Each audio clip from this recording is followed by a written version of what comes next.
묵직한 조명이 쏟아지는 닐바나의 무대. 미영의 목소리는 애써 담담했지만 떨림을 숨길 순 없었다. 객석 가장 좋은 자리에 앉은 태훈의 시선이 집요하게 그녀를 좇았다. 그의 눈빛은 순수한 감탄이라기엔 너무 많은 것을 담고 있었다. 마치 값비싼 그림을 감상하듯 소유하고 싶은 욕망이 번들거렸다. 노래가 끝나자 그는 기다렸다는 듯 거액이 든 봉투를 내밀었다. 강미영 씨의 목소리, 값입니다. 그 순간 주머니 속 휴대폰이 절박하게 울렸지만 미영은 받을 수 없었다. 석철의 이름이 액정 위에서 외롭게 깜빡이고 있었다. 거절하기엔 너무나 큰 돈, 그리고 외면하기엔 너무나 부담스러운 시선. 그녀의 세상에 미세한 균열이 시작되고 있었다. 석철은 초조하게 휴대폰만 내려다봤다. 수십 번을 걸어도 그녀는 전화를 받지 않았다. 공연 잘하라는 응원조차 건네지 못했다. 무슨 일이 있는 걸까? 아니면 그저 바쁜 걸까? 불길한 예감이 턱 밑까지 차올랐지만 애써 고개를 저었다. 미영은 그에게 빛과 같은 존재였다. 퍽퍽한 현실 속에서 유일하게 숨 쉴 수 있는 창구. 그녀가 첫 무대에 서는 모습을 누구보다 보고 싶었는데 김창수의 서늘한 목소리가 귓가에 다시 맴돌았다. 태훈이, 네가 끝내라. 손에 쥔 휴대폰이 차갑게 식어갔다. 그녀에게 가닿지 못한 마음처럼. 석철의 밤은 미영에 대한 걱정과 태훈을 향한 분노로 어지럽게 엉켜들었다. 회장님, 그 친구 강미영이라고 합니다. 태훈은 부하의 보고를 들으며 와인잔을 천천히 돌렸다. 그리고 박석철과 사귀는 사이입니다. 찰나의 순간 태훈의 미간이 미세하게 좁혀졌다. 박석철. 그 이름이 혀끝에서 씁쓸하게 굴러다녔다. 한때는 형제처럼 가까웠던 사이. 하지만 이젠 서로에게 칼을 겨눠야 하는 적이 되었다. 그의 여자가 하필이면 자신의 마음을 흔든 그녀라니. 운명의 장난은 이토록 지독했다. 태훈은 와인을 한 번에 들이켰다. 그래, 재미있게 됐군. 그의 입가에 맺힌 것은 미소였지만 눈은 전혀 웃고 있지 않았다. 오히려 무언가를 결심한 듯 차갑게 빛나고 있었다. 친구의 여자라는 사실은 그에게 장애물이 아닌 새로운 목표가 되었다. 늦은 밤, 미영은 힘없이 집으로 돌아왔다. 손에 든 돈 봉투가 청음망은 무겁게 느껴졌다. 석철에게 다시 전화를 걸었지만 이번엔 그가 받지 않았다. 어긋나버린 타이밍이 야속했다. 무대 위에서 그를 얼마나 찾았던가. 그의 응원 한마디면 모든 긴장이 눈 녹듯 사라졌을 텐데. 대신 그 자리에 앉아있던 건 강태훈이었다. 그의 제안은 달콤했지만 어딘가 모르게 위험한 덫처럼 느껴졌다. 석철에게 이 사실을 어떻게 설명해야 할까? 돈 때문에 그의 전화를 받지 못했다고. 차마 입이 떨어지지 않을 것 같았다. 두 사람 사이에 보이지 않는 벽이 세워지는 기분. 미영은 창밖의 어둠을 보며 길게 한숨을 내쉬었다. 오늘 밤 유난히 석철이 보고 싶었다. 석철은 늦게서야 미영의 집 앞으로 향했다. 그녀의 방창문은 불이 꺼져 있었다. 차마 초인종을 누르지 못하고 담벼락에 기대 앉았다. 그의 인생은 언제나 이런 식이었다. 중요한 순간마다 무언가에 발목을 잡혔다. 지키고 싶은 것을 지키지 못하고 가고 싶은 곳에 가지 못했다. 미영의 동생 석희의 말이 떠올랐다. 오빠, 그 일만 아니었으면 인생이 달라졌을 텐데. 자신 때문에 퇴학당하고 건달이 되었다고 자책하던 미영의 얼굴. 석철은 쓴웃음을 지었다. 다 지난 일인데 그녀를 지키기 위한 선택이었고 후회하지 않았다. 하지만 과거의 흉터는 이따금씩 이렇게 욱신거리며 존재감을 드러냈다. 그 흉터가 오늘따라 유독 시리고 아팠다. 다음 날 석철은 약속이나 한 듯 미영을 기다렸다. 어색한 침묵이 둘 사이를 맴돌았다. 어제 미안해. 급한 일이 있었어. 석철이 먼저 어렵게 입을 열었다. 나도 미안. 전화를 받았어야 했는데. 미영의 고개가 푹 숙여졌다. 석철은 그런 그녀의 머리를 부드럽게 쓰다듬었다. 괜찮아, 다 알아. 그의 따뜻한 손길에 미영의 눈시울이 붉어졌다. 오빠, 나 때문에 오빠 인생이 꼬인 것 같아서. 그런 생각 하지 마. 석철이 단호하게 말을 잘랐다. 내 탓 아니야. 그리고 난 후회 안 해. 그는 미영의 어깨를 감싸 안았다. 세상의 모든 소음이 멀어지는 기분이었다. 서로의 상처를 보듬는 이 순간만큼은 두 사람에겐 어떤 위협도 없었다.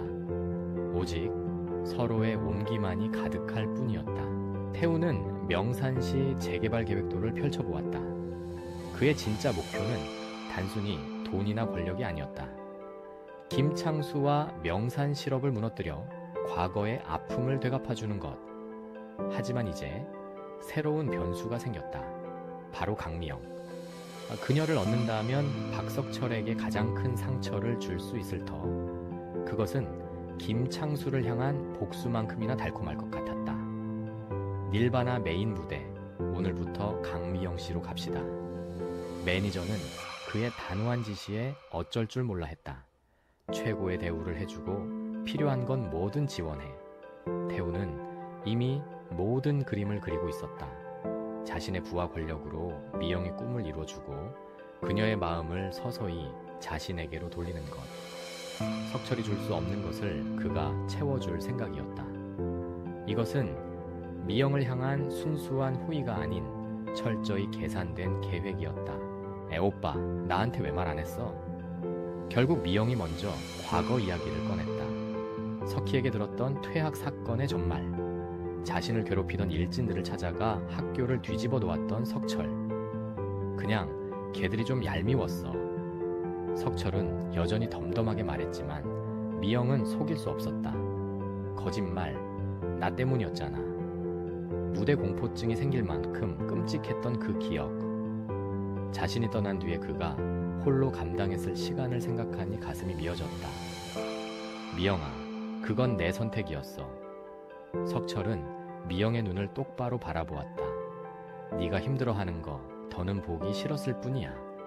그의 담담한 고백에 미영은 아무 말도 할 수 없었다. 그저 눈물만 하염없이 흘렀다. 자신이 받은 상처보다 그를 아프게 했다는 죄책감이 더 크게 다가왔다. 김창수는 석철을 다시 불렀다. 그의 눈은 전보다 훨씬 더 냉혹해져 있었다. 아직이야? 강태훈 처리하라고 했을 텐데. 마약 누명으로 계약까지 파기된 상황. 김창수의 분노는 극에 달해 있었다.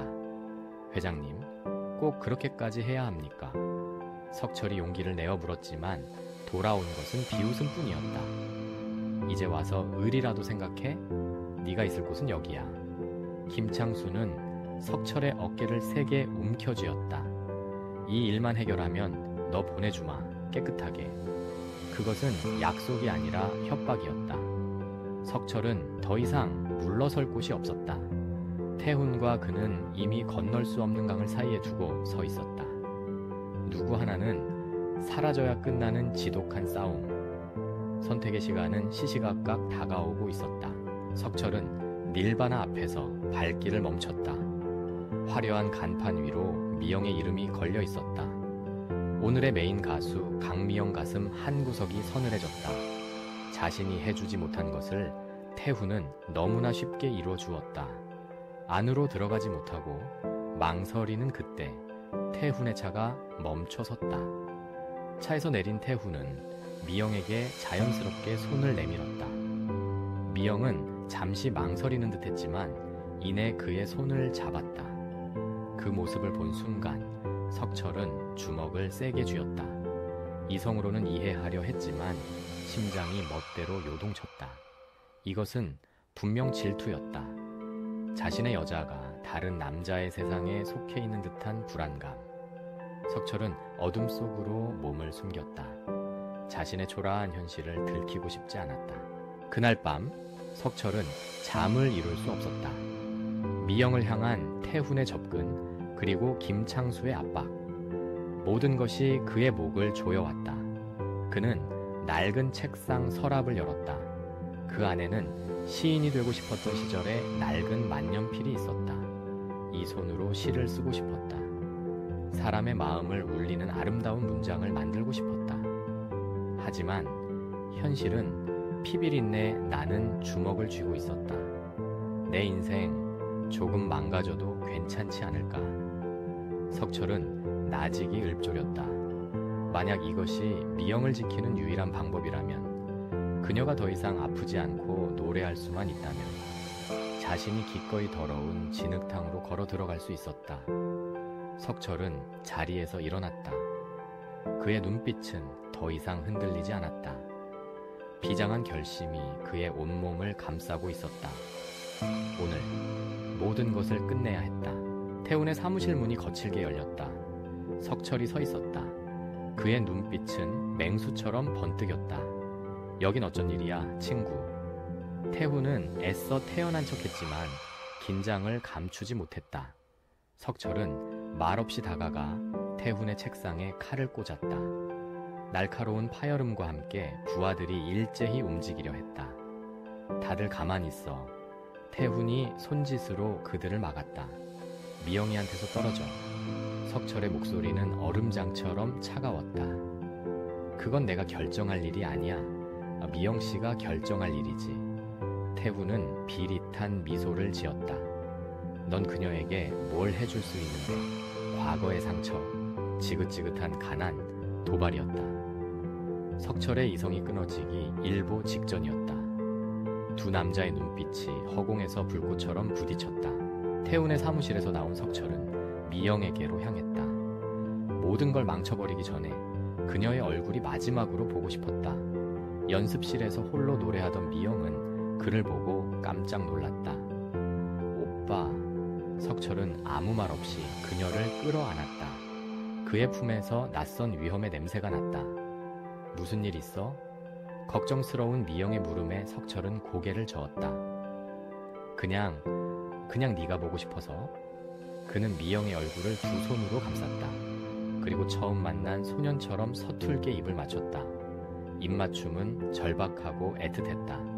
마치 이것이 마지막인 것처럼. 미영은 그의 진심을 느낄 수 있었다. 그가 자신을 얼마나 아끼고 사랑하는지. 하지만 동시에 거대한 불안감이 그녀를 덮쳐왔다. 그는 무언가 위험한 결심을 하고 있었다. 그녀가 모르는 어둠 속으로 혼자 걸어 들어가려 하고 있었다. 석철은 김창수에게 돌아왔다. 강태훈 만났습니다. 그래서 결과는? 김창수의 눈이 탐욕스럽게 빛났다. 석철은 잠시 숨을 골랐다. 이제 회장님 뜻대로는 안 될 겁니다. 그 순간 사무실의 공기가 얼어붙었다. 김창수의 얼굴에서 웃음기가 완전히 사라졌다. 지금 뭐라고 했냐? 태훈이 건드리지 마십시오. 그게 제가 드릴 마지막 답입니다. 석철은 김창수를 똑바로 노려보았다. 그것은 명백한 반역이었다. 조직의 룰을 정면으로 거스르는 행위, 스스로 돌아올 수 없는 길을 선택한 것이다. 김창수는 분노로 몸을 떨다 이내 허탈하게 웃었다. 그래? 네가 날 배신해, 박석철 내가. 그의 목소리엔 살기가 가득했다. 이제 적은 강태훈이 아니었다. 바로 박석철, 그 자신이었다. 분노에 휩싸인 김창수는 부하들을 호출했다. 박석철, 그놈 당장 잡아와. 어떻게 되든 상관없어. 하지만 오상열이 조용히 입을 열었다. 회장님, 박석철을 잡는 건 쉽지 않습니다. 그놈 실력 아시지 않습니까? 그의 말에 김창수의 눈이 번뜩였다. 그럼 그놈이 제 발로 기어오게 만들어야지. 김창수는 책상 위에 있던 미영의 프로필 사진을 집어들었다. 박석철이 가장 아끼는 게 뭐라고 생각하냐? 그의 입가에 잔인한 미소가 걸렸다. 저 계집애를 건드리면 돼. 가장 비열하고 악랄한 방법. 하지만 가장 효과적인 방법이기도 했다. 김창수는 사진을 구겨 쓰레기통에 던졌다. 준비해. 목표는 저 여자다. 위험의 방향이 완전히 바뀌었다. 미영은 자신에게 닥쳐올 검은 그림자를 전혀 알지 못했다. 석철은 잠적했다. 친구 병수의 도움으로 낡은 여관에 몸을 숨겼다. 세상은 온통 그를 찾는 김창수의 조직원들로 가득했다. 하지만 석철의 마음은 다른 곳에 있었다. 미영은 괜찮을까? 그녀에게 연락조차 할 수 없는 이 현실이 지옥 같았다. 한편 태훈은 석철의 행동을 이해할 수 없었다. 자신을 죽일 수도 있었는데 왜 그런 선택을 했을까? 그것이 단순히 미영 때문만은 아닌 것 같았다. 오랜 시간 잊고 지냈던 과거의 기억들이 떠올랐다. 석철과 함께 어깨를 나란히 하던 시절, 태훈의 마음속에서 복잡한 감정이 소용돌이쳤다. 그는 미영에게 향하던 자신의 욕망이 과연 정당했는지 되묻기 시작했다. 모두가 숨을 죽인 채 거대한 폭풍이 오기만을 기다리고 있었다. 미영은 며칠째 석철과 연락이 닿지 않자 불안해졌다. 그의 집에도 그가 자주 가던 곳에도 모습이 보이지 않았다. 마치 처음부터 없었던 사람처럼 증발해버렸다. 닐반에서의 활동도 손에 잡히지 않았다. 태우는 그런 그녀를 걱정스럽게 지켜봤지만 섣불리 다가가지 못했다. 그러던 어느 날 미영은 연습을 마치고 귀가하던 길이었다. 낯선 남자들이 자신을 주시하고 있다는 느낌을 받았다. 골목 어귀에서, 길 건너편에서 우연이라기엔 너무나 끈질긴 시선이었다. 미영은 애써 발걸음을 재촉했다. 심장이 불안하게 뛰기 시작했다. 석철의 실종과 이 낯선 시선들이 무관하지 않다는 직감이 들었다. 알 수 없는 위험이 자신을 향해 다가오고 있음을 그녀는 본능적으로 깨달았다. 태우는 자신의 부하로부터 충격적인 보고를 받았다. 김창수가 강미영 씨를 노리고 있는 것 같습니다. 순간 태훈의 머릿속이 하얘졌다. 이건 그가 원했던 그림이 아니었다. 그는 석철을 괴롭히고 싶었을 뿐 미영을 위험에 빠뜨릴 생각은 없었다. 이건 선을 넘어도 한참 넘은 짓이었다. 태훈은 갈등했다. 이대로 모른 척한다면 석철은 스스로 무너질 것이다. 자신의 복수는 손쉽게 완성된다. 하지만 그렇게 되면 미영이 다친다. 그녀의 노래를, 그녀의 꿈을 짓밟는 일이다. 태우는 주먹으로 책상을 내리쳤다. 젠장, 그는 석철에게 빚을 지고 싶지 않았다. 하지만 미영을 위험에 방치할 수도 없었다. 선택의 무게가 그의 어깨를 무겁게 짓눌렀다. 결국 그는 휴대폰을 들어 어딘가로 전화를 걸었다. 강력팀 형사 윤병수는 잠복 근무 중이었다. 그때 예상치 못한 인물에게서 전화가 걸려왔다. 강태훈이었다. 너한테 부탁할 게 하나 있다. 박석철 친구 맞지? 한편 석철은 병수로부터 미영이 위험하다는 연락을 받았다. 더 이상 숨어 있을 수 없었다. 그는 여관을 뛰쳐나와 어둠 속으로 몸을 던졌다. 석철의 동생 석희 역시 오빠의 친구 기홍에게 연락했다. 오빠랑 며칠째 연락이 안 돼요. 무슨 일 있는지 알아봐 주세요. 모두가 움직이기 시작했다. 석철을 중심으로 얽혀있던 관계들이 각자의 방식으로 작동하기 시작했다. 친구, 가족, 그리고 적이었던 남자까지. 모든 길은 단 한 사람, 강미영에게로 향하고 있었다. 운명의 톱니바퀴가 거칠게 맞물리며 돌아가기 시작했다. 미영은 집 앞 골목길에 다다랐다. 가로등 불빛이 깜빡이며 스산한 분위기를 자아냈다. 그때 어둠 속에서 건장한 남자 2명이 그녀의 앞을 막아섰다. 강명씨 맞으시죠? 누구세요? 저희랑 같이 가실 곳이 있습니다.